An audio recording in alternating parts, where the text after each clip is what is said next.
So we do record the session. So if you would like to request a copy to the link of the recording, or you would like to request a copy of the deck, then you can get back in touch with Carol, who invited you to this session.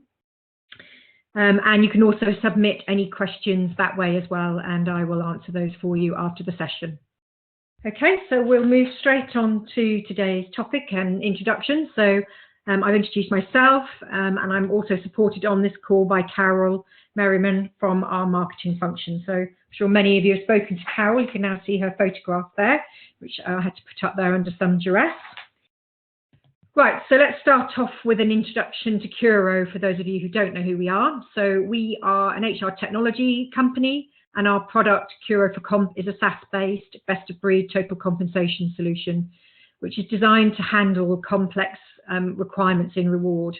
And because we're a standalone product, we need to work seamlessly with all HR platforms, and we integrate with many different platforms across our client base.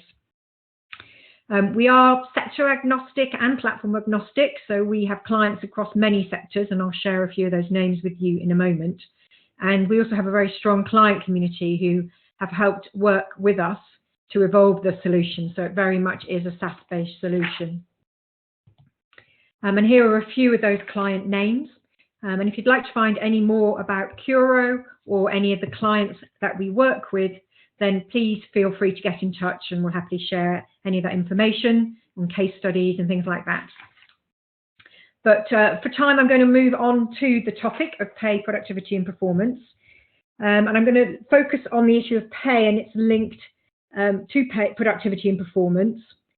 We know employee compensation is a significant expense for most companies, and so therefore it's really important to get it right, especially when comp budgets will remain tight throughout 2017 and probably 2018.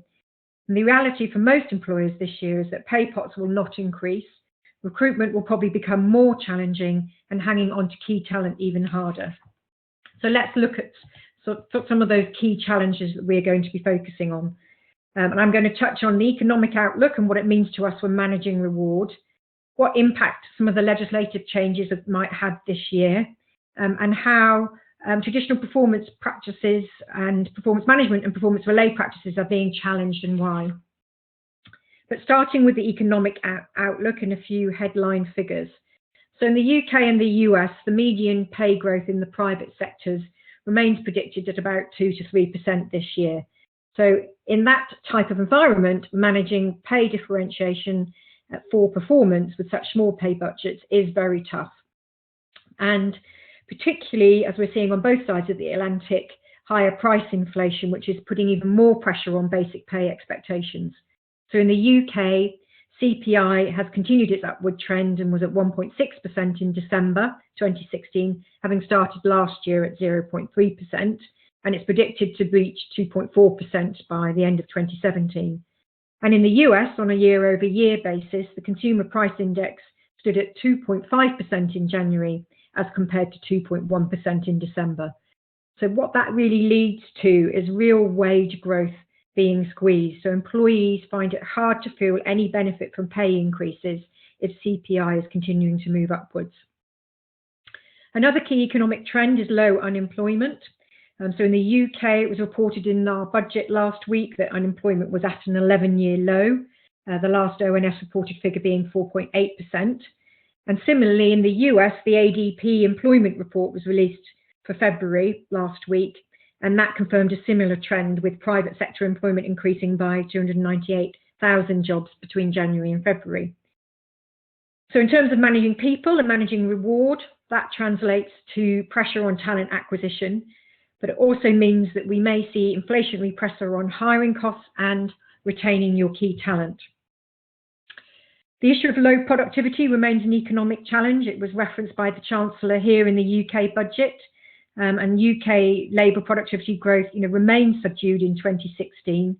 It landed at 0.4% in the Q4 of 2016. And we got the same picture really in the US there. So the fourth quarter productivity rate was 1.3%, as reported by the Labour Department in the US. But it's at its lowest level in 5 years. So I guess that's the important point to note.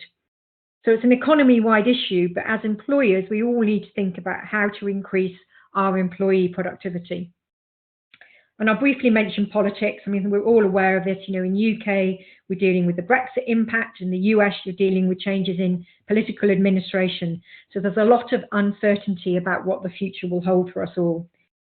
I mean, UK, if you look at Brexit, you could maybe predict that an exodus of foreign workers will prove positive for wages, as there'll be even less unemployment. However, the latest migration figures that show many people are returning to their home countries, you know, that may also translate to skills shortages, and so therefore, you know, pay pressure may get worse.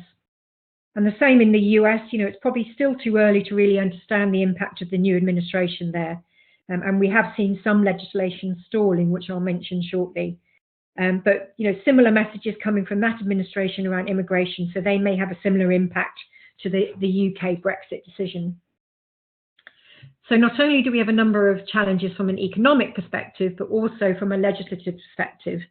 So pay equity legislation high on the agenda, both sides of the Atlantic. Obviously, gender pay gap reporting due to come into effect from the 1st of April in the UK. CEO pay ratios affecting us both sides, you know, anticipation of what that might look like in terms of legislation here in the UK, and advancing equal pay legislation in the US. What that means is, you know, we're seeing companies allocating limited pay budgets, but they're also having to allow some allocation of budget to address pay equity issues. And also, from an employee expectation perspective, you've got employees focused more on what fair pay means to them. In the UK, we'll need to wait to see the full impact of the national living wage, but the rate's due to go up in April from £7.20 to £7.50. So that effectively equates to a 4.2% increase, which will no doubt have an impact on the overall median pay award in the sectors most impacted by that. And we've also got the apprenticeship levy coming in from the 1st of April in the UK. So all those employers with a pay below over 3 million will basically have a 0.5% tax or increasing costs from April 2017. And in the US, well, employers there have been getting themselves ready for the increase in proposed changes to the FLSA legislation. What they're expecting there is an increase in the salary threshold for employees who are exempt from overtime. But I put a question mark next to that because the recent November 22nd injunction seems to have stalled those changes currently underneath the new administration. So those economic, political and legislative challenges are really leaving us in the position of having to squeeze every ounce out of those limited pay budgets, even before we start focusing on making sure that we pay for those who perform in order to drive productivity. And there's a broader backstory here. We also need to think about challenges to traditional performance management and performance-related pay models. There's so much noise around the effectiveness of traditional performance management and what that might mean to performance-related pay. What is true is that the digital age is really driving change in the way we work and the types of jobs that we will do. And we really need to re-examine those approaches of how we manage performance and reward and look at how the employment relationship is changing and how employee expectations might change with that. So against this general challenging background, in Reward, we've got a role to work with our business leaders as business enablers to make sure that every pound or dollar spent on employee compensation is spent wisely. And I'm going to take you through 5 steps now that will hopefully give you some food for thought on how you can tackle these challenges. So my first step is I'd really encourage you all, you know, once you maybe finish this pay round, to take a long, hard look at what you're actually paying for, and you may be surprised, you know, at those findings. So let's start with looking at salary or fixed pay first. Well, pay budget distribution is really hard in a low wage growth environment. And sometimes it is easier to treat a salary budget of 2%, for example, as an inflationary increase. But you really do need to look beyond this if you're going to drive optimization of compensation spend. I know many of you are linking salary and merit increases to performance rating and working to some form of bell curve distribution. And in my recent Retaining High Performers webinar back in November, I discussed the bell curve versus the Parentian distribution approach, and the fact that in reality, a bell curve approach used to distribute pay budgets really means that you end up focusing most of your pay budget on average performers. And you can see, I think I shared this chart with you last time for those of you who are on that webinar. What you end up seeing is that the bulk of your pay budget is being allocated here against your middle rated performers. And I guess you really need to question, is that what I really want to be doing with my pay budgets? If you want to find out more about that webinar that I did back in November, you can access that through our website. Another key area to focus on when looking at what you're paying for is out of cycle or ad hoc wage increases. Most of you, I'm sure, I hope, will do a check on the total cost of these, and I hope you, can therefore equate that to a real wage increase annually to see the true cost of salary increases as you progress throughout the year. But I would also encourage you to take a look at who's actually getting those ad hoc pay increases, because if you're not checking, then those types of increases can actually destabilize the effectiveness of a well-defined pay for performance system. And there's been some recent analysis to show that it tends to be more men than women who get these out of cycle awards. One argument put forward is that women are less assertive about asking for pay increases throughout the year, although a recent article in The Guardian in the UK that I just highlighted there has also said that actually it's not that we're not shy, women, in terms of asking for increases, we're just not getting them. So we need to look at what's going on there. Is there some kind of unconscious bias? So have a look at that in your own organisation. In our Pay Trends webinar 2 weeks ago, we had Deborah Rees from Inecto speaking, and she highlighted another area to look at, which is looking at your continuous employment group. So in the UK, employees who have been in their role for more than 1 year are defined as being in continuous employment, and we monitor the rate of their median pay from a national perspective as well. And that group, the rate of pay, grew at a pace of 4.6% compared to 4.3% in April 2015. So it's worth having a look at that population in your organisation, because if you're working off a 2% pay pot, and then that's definitely going to drive some pressure on that pay pot for those employees that you have in continuous workforce. And on a similar basis, I'd also encourage you to look at whether you're paying for tenure, if that's the main reason that you're using pay in your organisation. So have a look at how your pay pot is being distributed relative to length of service. Obviously, I've got a chart sort of giving you an example of that there, and that's for a whole organisation. You would need to obviously break that down by job level as well. But all useful analyses in terms of looking at how you're actually spending salary in your organisation.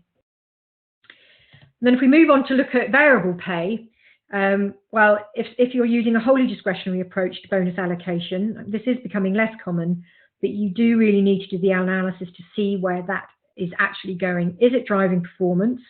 What types of groups of employees is it typically going to? I mean, it's worth noting here that unconscious bias is harder to control when pay decisions are very discretionary. For those of you using performance rating and a merit matrix approach, then have a look at your bell curve distribution and see where the bulge of your money is going. If, as I described earlier with salary, it's going to your average performers, then you really need to think about ratcheting your merit matrix. And for those of you using KPI-based schemes, you need to take a look at the KPIs that are being used in those schemes and how they relate to individual performance, contribution, and productivity. So if you're using a company-wide metric, either as a standalone KPI or maybe as a multiplier on individual performance, what that ultimately means is that everybody gets the same award irrespective of individual contribution. And although the good thing there is payout is in line with company performance, you're not really incentivizing those who contribute most to productivity. And you need to think about, is that the message I want to give to my employees? And am I really maximizing my compensation spend? So increasingly, we're seeing more and more complex bonus schemes with much more granular financial measures and different types of organizational metrics for different groups of employees. And that's one of the areas where our product at Curo excels in terms of supporting those complex bonus schemes with multiple measures. Okay, so on to my second step. And I'm going to focus on, I guess, the big question is, do you know what good performance and great talent looks like in your organization? So, and if you don't know that, then, you really have to question whether you're actually paying for the right things. And we do know, as I said earlier, the whole notion of effective performance management is under the microscope. And I think many of you are potentially reviewing practice here. I've talked before about the difference between pay for performance and pay for talent. Pay for performance traditionally, focuses on using performance rating to drive comp decisions. And the focus here is very much on backward-looking performance for the prior financial year. But it's also worth considering a broader approach for pay for talent. So what pay for talent does is it balances both looking at the prior year performance with metrics such as assessing future skill capability, future market worth, and attrition or retention risk, and giving you a broader picture of the employee's value to the organization. And when you're thinking about measuring employee performance, you might also want to consider what performance means in the changing workplace. So old performance-related pay models traditionally measured employee output. It was all about achieving SMART objectives. And these, most of the time, were easy to measure. But today, in our advancing digital age, more and more effective performance or talent needs to account for how employees actually deploy their knowledge and skills in order to achieve required outcomes. And that's slightly harder to measure than output sometimes. So for your organization, think about employee output relative to input and what's important. Where does the effort take place for your employees? And it will vary by the type of work that's undertaken. And what you'll also probably find is that one size doesn't fit all. And there are some jobs where measuring output is easy and others where you can't. I've recently been reading a book by Daniel Hibbert called Thundercloud, and he talks about this in his book. It focuses on managing reward in the digital age. And the graphic that I'm sharing there on the screen shows his analysis of different jobs and how the ability to differentiate performance and differentiate measuring performance can very much vary by different job types.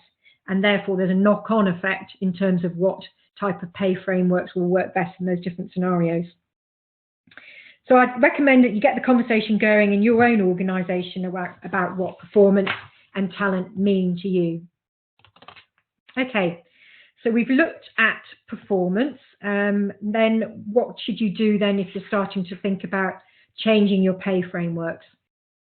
Well, I'm going to put to you these fundamental principles. I'm sure a lot of these you do apply in your organisation today. And I would suggest you consider each of these principles in turn to test your own reward framework against these and see how you fare. And I'm not going to read those to you. I'll let you digest those and you can have a look at those afterwards. But I'm also going to share with you this example from the Thundercloud book by Daniel Hibbert, this concept of how you need to look at how talent operates within your organisation and then what's the right type of pay structure to go with that. So he suggests, gives an example of 4 talent models. If we take the first one, the career model, that's very much the traditional career model that we're all used to operating within, where you have long-term career opportunities available for those who develop within a career path.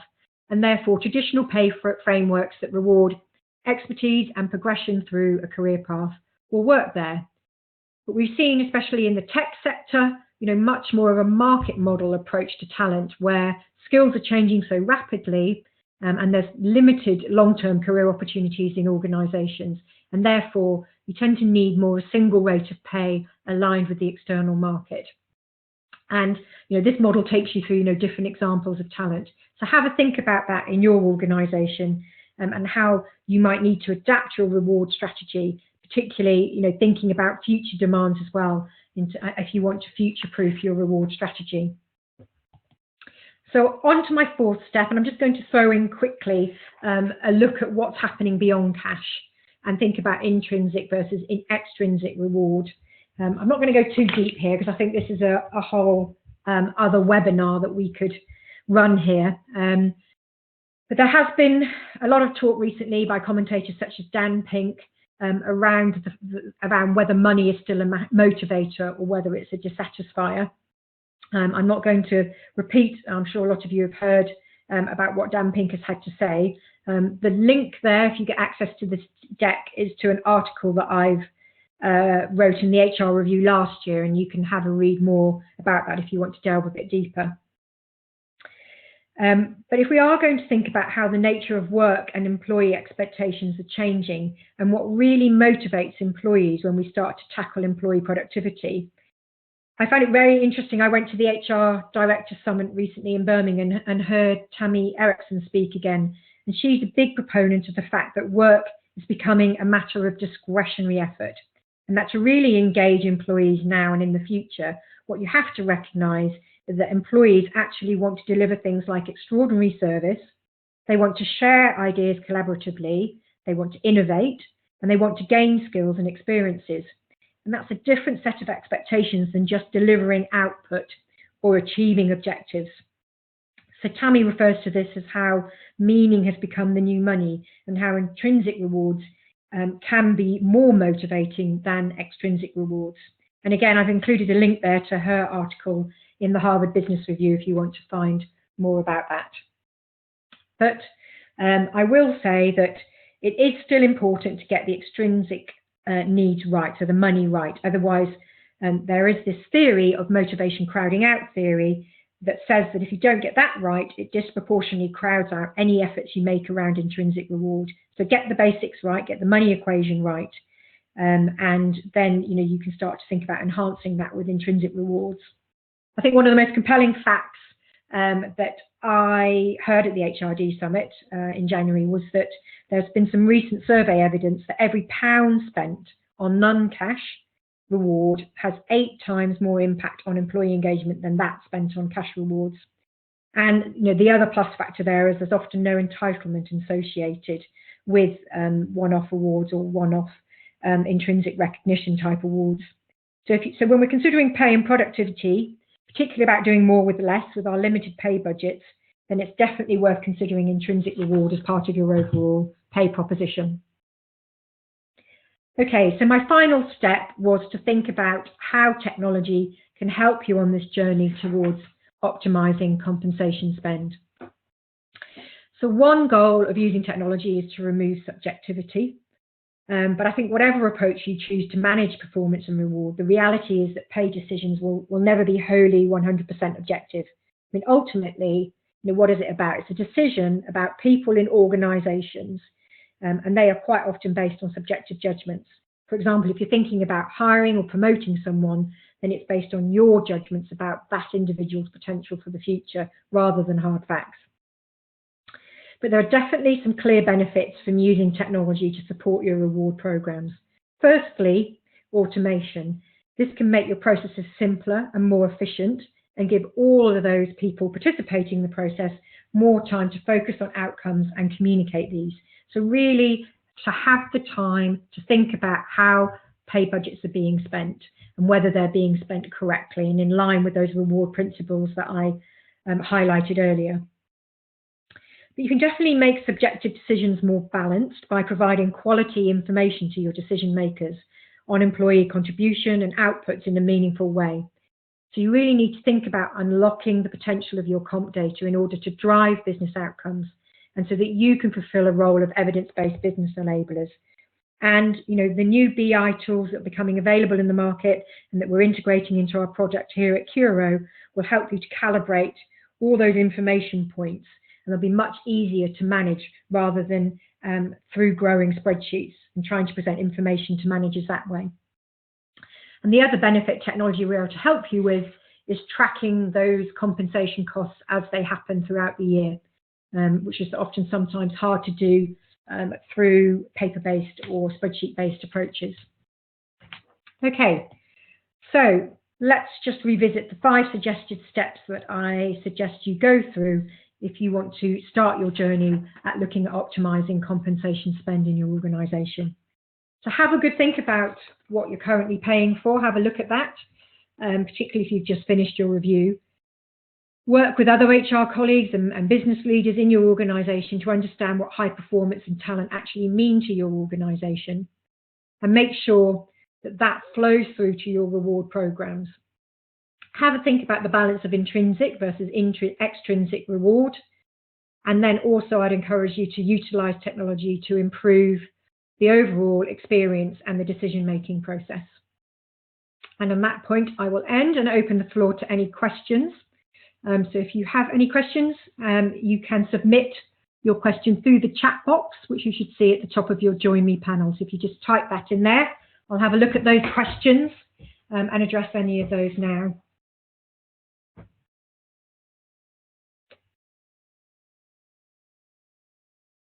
Give you a few moments to type. So just to remind you then, for those of you that have joined during the call, the session is being recorded. So you can request a copy of the session, and you can also request a copy of this deck. And if you would like to submit any questions after this event, then please feel free to do that. So you can either do that directly to Carol at Curo or through the info@CuroComp address. And if you want to access any of our webinars, then you can always do that through our website, which is www.curocomp.com. Okay, I'm just checking if there are any questions that have come in.